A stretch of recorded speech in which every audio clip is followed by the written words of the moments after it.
Maayong adlaw sa inyong tanan, karon sa InFocus na atay usa ka espesyal na guest. Kini siya ay usa ka icon diri sa Region 12 kay ang iyahang negosyo isa sa gina sought after diri sa Soc Sargent Region. So, would like to introduce to you Ma'am Edna Solivio. Hello, ma'am. Good afternoon to you.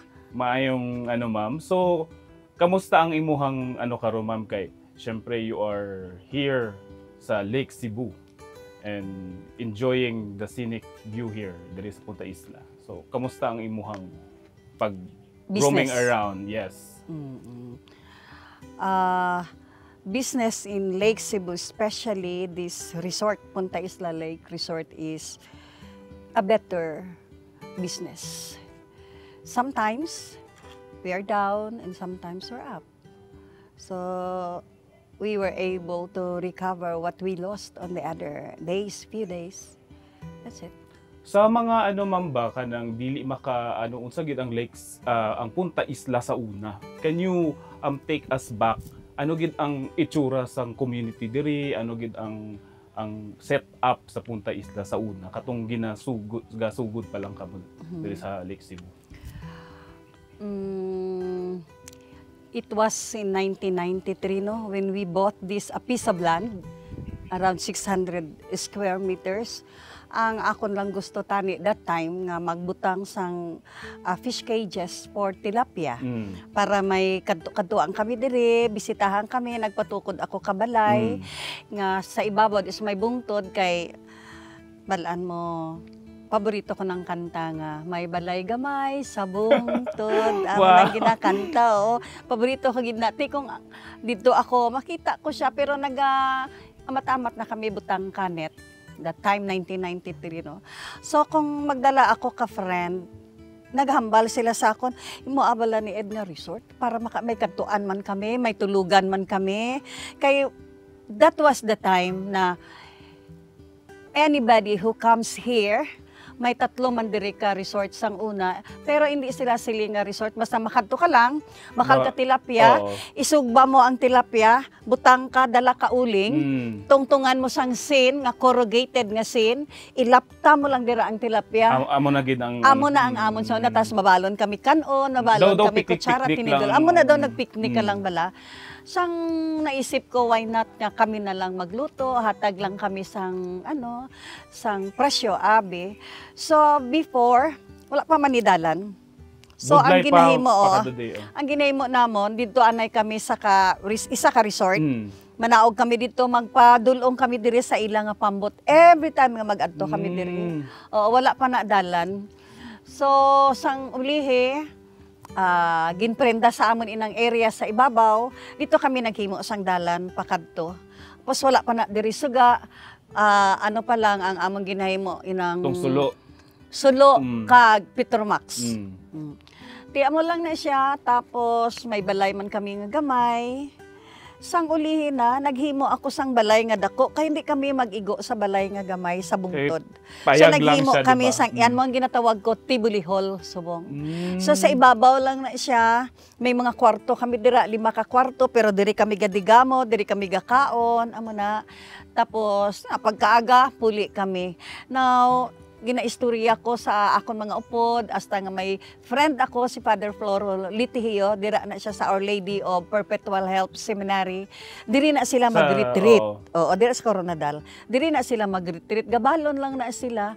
Tapos, Petromax lang amon nga asasang ulihi, nagbakal ako ka generator nga gamay lang gid. Para lang may suga. Tapos magbutang lang ako security guard dito sa rice mill, ginabutang ko lang dire. Gadal ako security guard kung dire kami. So ganahan gid sila magstay dire. Oo. Ang South Cotabato Pharmaceutical Association, una na mo na sila nga customer or number 1 customer ko na una. Sila. Una ko gina sila nga customer nga diri sila nagkaon, diri sila nag-gathering. South Cotabato Pharmacist Association. Diri sila nagkaon, di si babaw, nabutang lang ko tent sa inang so ganahan sila sa tamsin daw inato lang daw. Very inato lang. Ay nang inato lang gid iya, wala sang wala sing pa arte-arte, wala. wala man kami tubig, so magdala kami diri So, tubig. hakot dyan sa tubig. Hakot gid kami sa tubig. Asa sa ulihin, nagpatasok ako ka bomba. Clean pa man ang tubig sa una. Wala pa yung mga... So dito kami may tubod lang. Na, Oo, nag-ano. gatubod lang. Karon wala na nagtubod, hindi na magtubod. So, in those years po, ma'am, ano ba yung kanang nag-stand out sa imo na nga memories ato na time? Na hindi mo Memories malipatan. regarding Punta Isla, aram? Oh yeah, itong early Or years. in my life?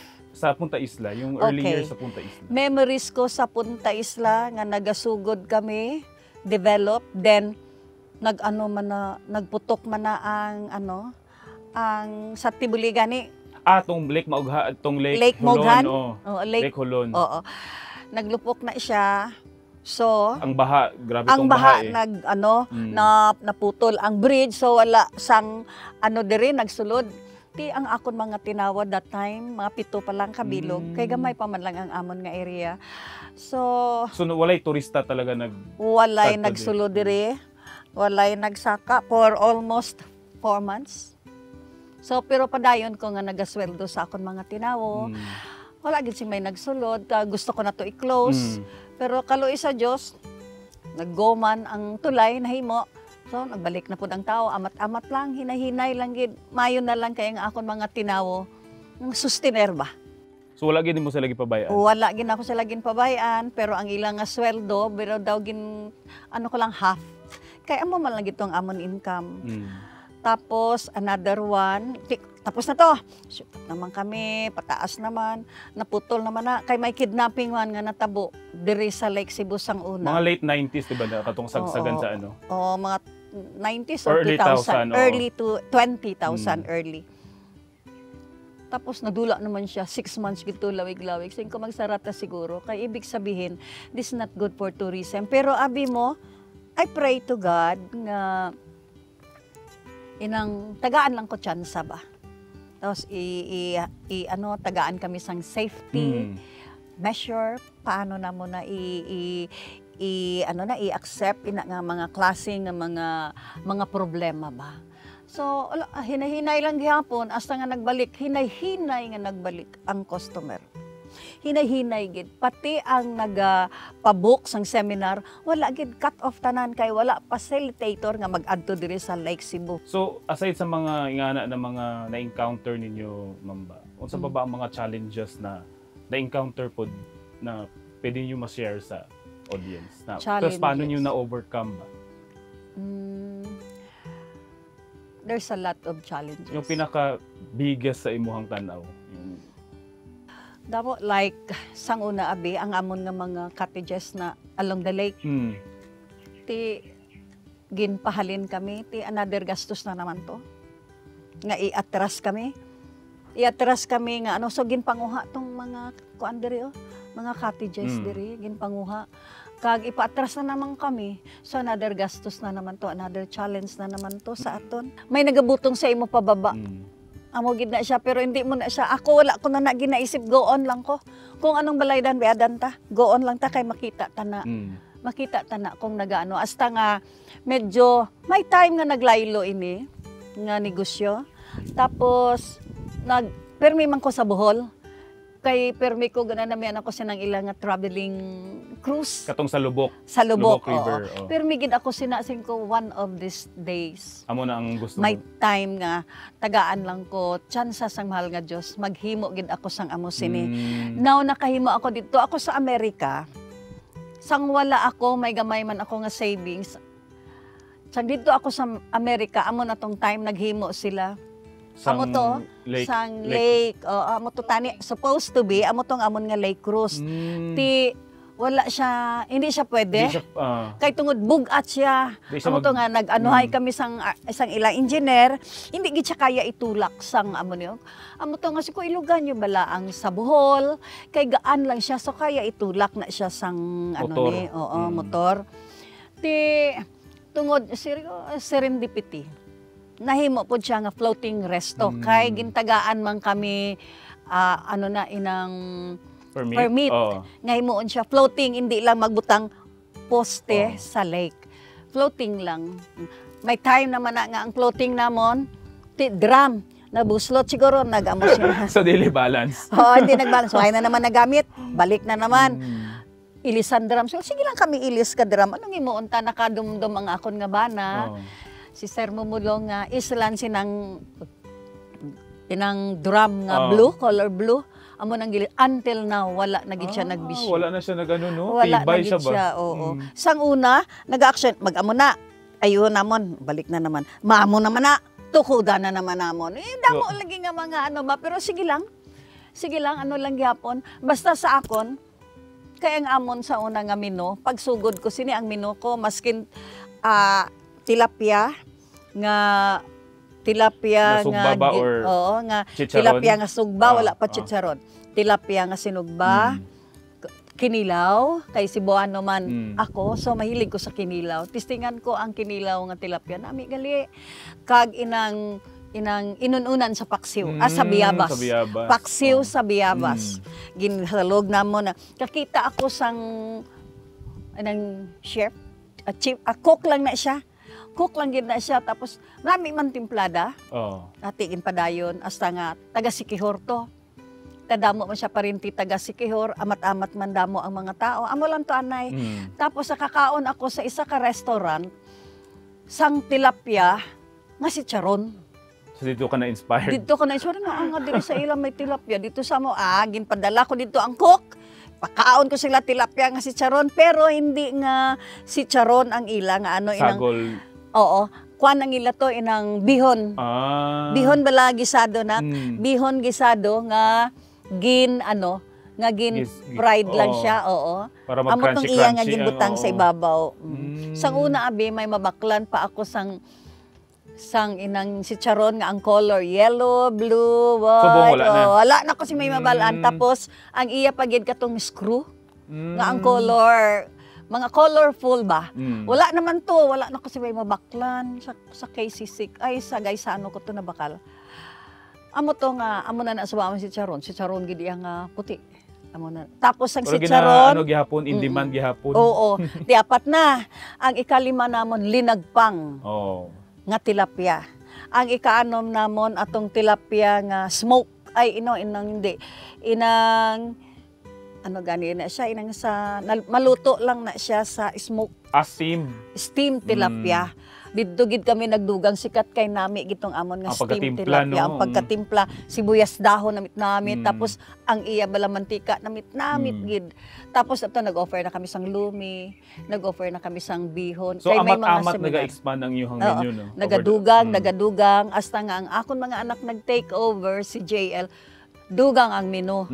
Dugang ang menu. Hasta si Jayco, dugang pud ang menu. Hasta si Bal, dugang pud ang menu. So nagdamo ang ama. Pero, ang number 1 namon, tung 5 lang yun.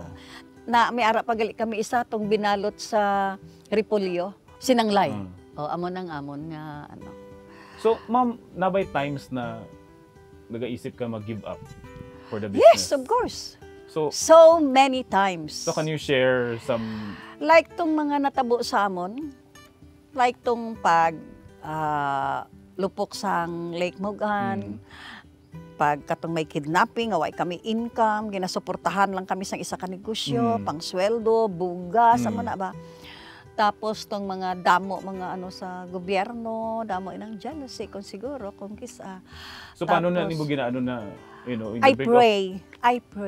I pray lang gid nga tagaan lang gid ako sang another dugang pang knowledge na makam over ko ang mga problema and I take it as a challenge. So paano pud ang support system sa family? Very much supportive ang akon nga bana.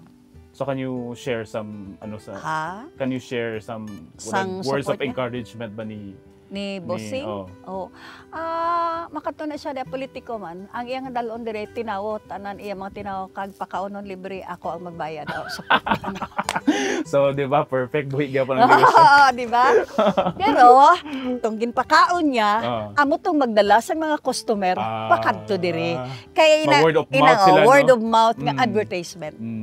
Amo to ang mga natabo. So magugtas man ko, pero ginaano ko na lang ba, tani sa 20 ani, may 5 lang nga magbalik, maka-income ang kuliwat.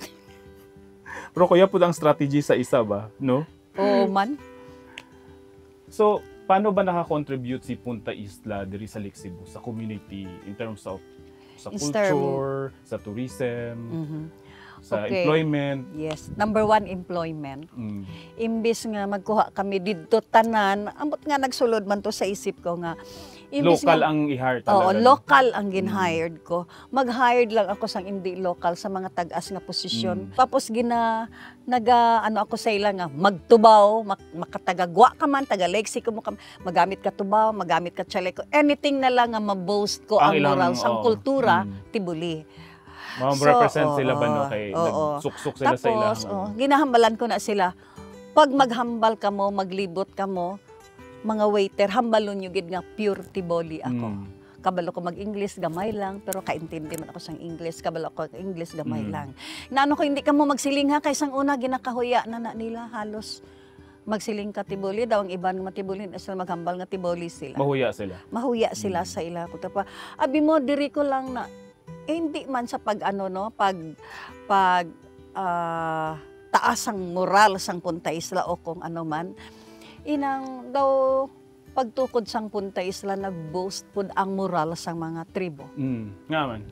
Tungod nga nag-umpisa na to nga ma-waiter sila, tapos gina-introduce ko ang mga kanta, gina-introduce ko ang ilang nga mga dance movements, kung may mga bisita ako sila nang akon ginapasaot, sila nang akon hasta nga gintugtan ko sila nga every may ara abi ako sadto tinawo nga friend ko gid si Marina, tiboli ina siya. Amo na siya ang nagadala diri sang mga gagmay nga mga kabataan, ginaano niya, ginapa-expose niya, ginapakanta, ginapasaut siya, ginatagaan ko lang sang mga ang kabataan. May makakabati na naman ako nga ginagamit ko lang daw ang mga tiboli. Wala ko man na ginagamit. So paano na nimo sila ginasabat kung may issue? Wala ko. Siling ko kamo ang magsabat. Kung wala kamo dire, maka-income kamo sang amo ni. Kamo ang magsabat sina, hindi ako. Ako bulig lang ko sa inyo. Siling ko mabulig ako sa inyo hasta nga magpa-eskwela na ako ka mga tribo, batian man na nila nga Punta Isla. So damo ka na gipang scholar. Kaluoy sang mahal nga Dios. Tapos ang iban wala man nagtapos, sawa man. As mga labandera ko tibuli, di na kaysa kabalo sang una maglaba. So ginatuduan paano ning himuon mo si Lorena to ang akon nga labandera. First ko gid nga labandera nga ano. May upod man siya Bisaya man. Naga-adto dire nga magtudlo. Abi mo ano lang na sila pero tungod wala sila chance ba nga maboss nila ang ilang mind, ang working power nila. Amo na siguro nga amo na sila daw behind. Pero sang diri sila, kabalugin sila, stricta man ako sang una. Gusto ko kong trabaho. Kaya ako gani, nagapang-garden, nagapang-bungay pa na. So hands-on jud. Hands-on jud ko. Kung wala trabaho, every morning, may manager po ako nga first ko nga naging manager nga. Hands-on, isa man to. Hands-on jud siya kayo.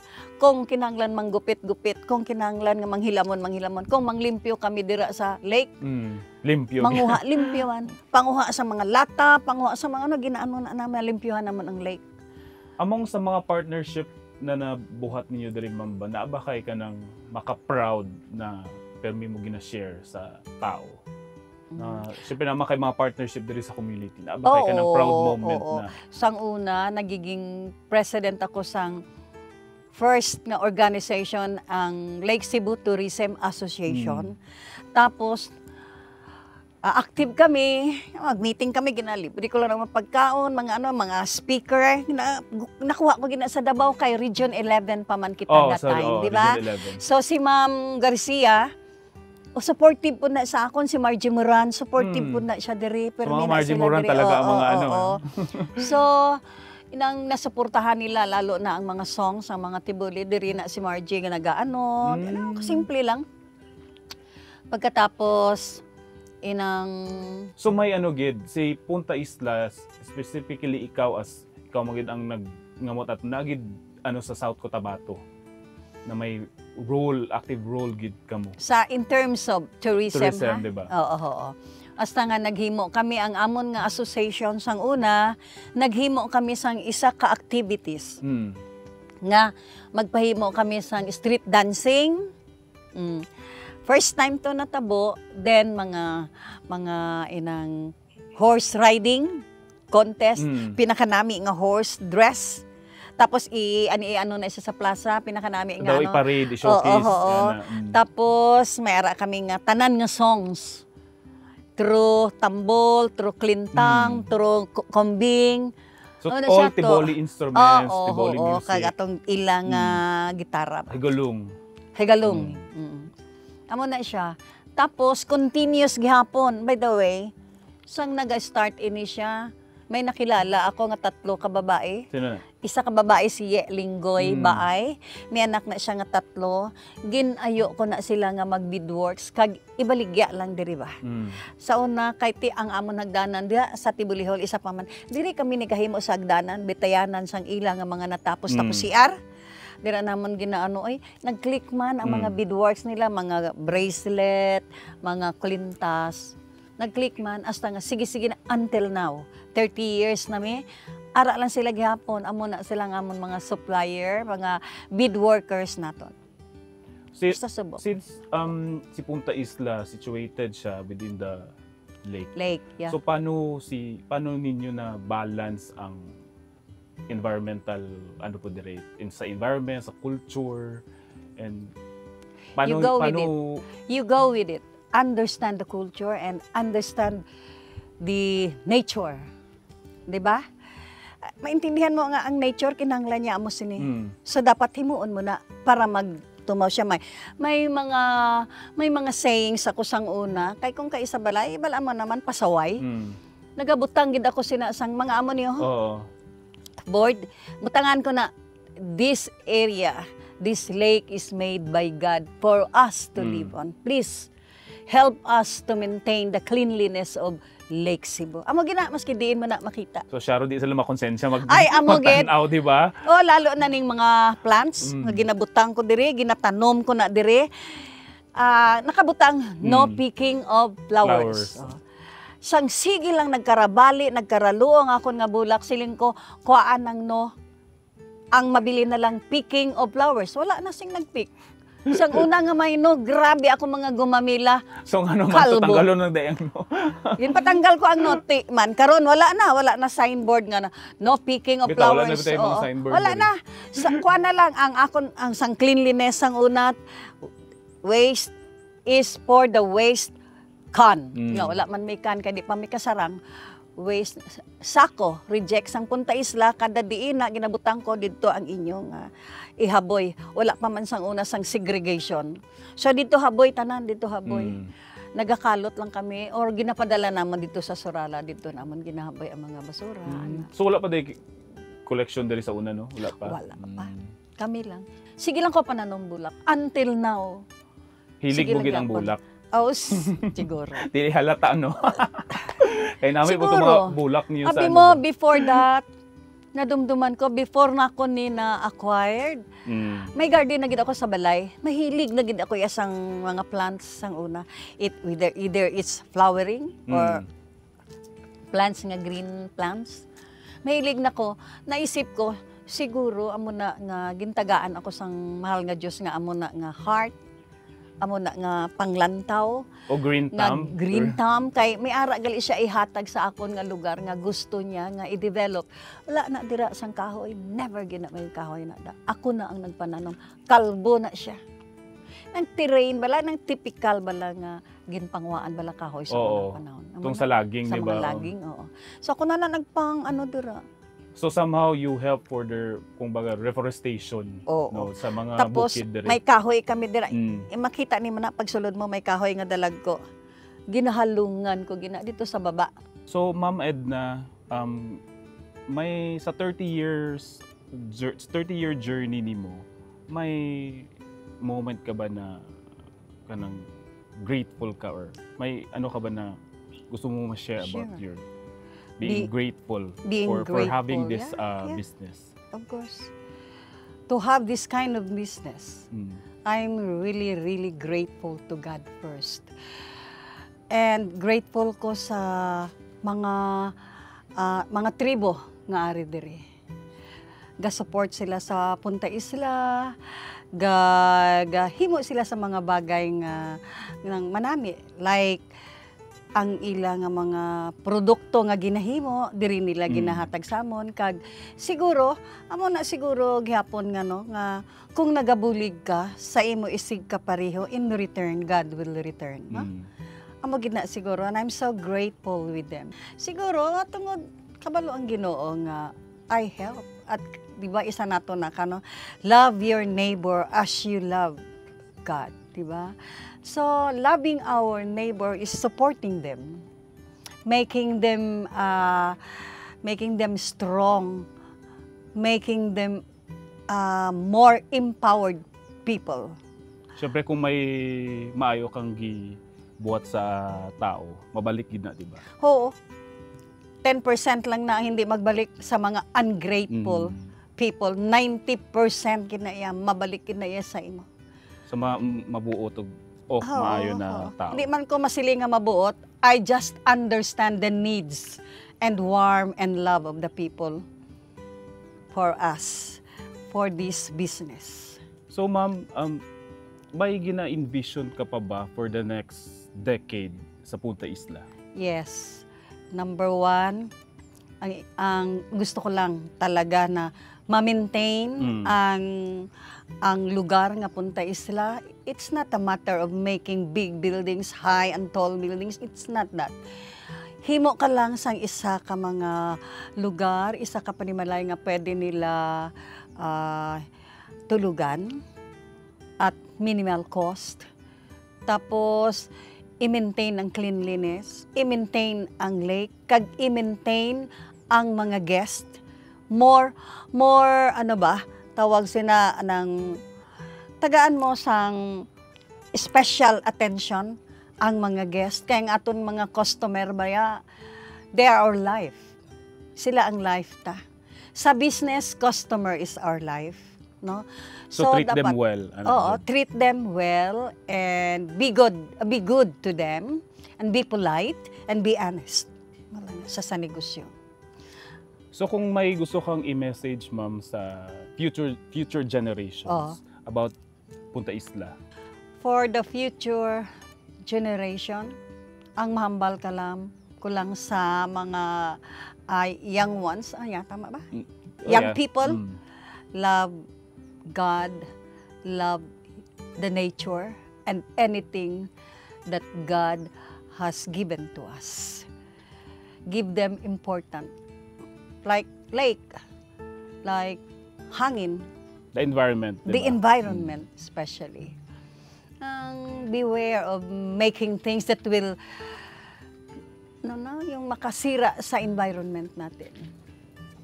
Iyan lang sa future generation. Just be good. And love the environment. And love the environment. Love the nature. And the culture. Yes, and the culture. Because these are all God's given gift to us. It's a matter of how we do it. So ma'am, can you invite our audience, ma'am, na bisitahin naman or pa-enjoy nila tong, di ba? Ang Punta Isla. Isa lang masiling ko ha. Invite din, ma'am. Thank you for coming. Amo na siya. Tapos sa baba, balik-balik mo ha. Kaya kung hindi mo magbalik, why kami income? Wala na nga akon nga, simple lang nga pag imbitar sa mga tao. Kada may magwa, kung pwede lang tanan ko ang mga tinao, pahambalon ko sina ba. Ay, thank you ma'am, inang nagagawa na ba? Thank you ma'am, balik-balik baya mo ha, kay kung di mo magbalik, why kami sweldo. Diba? Wala na siya kasi karadawan, pero that is the truth. So that's the end of the special episode of In Focus.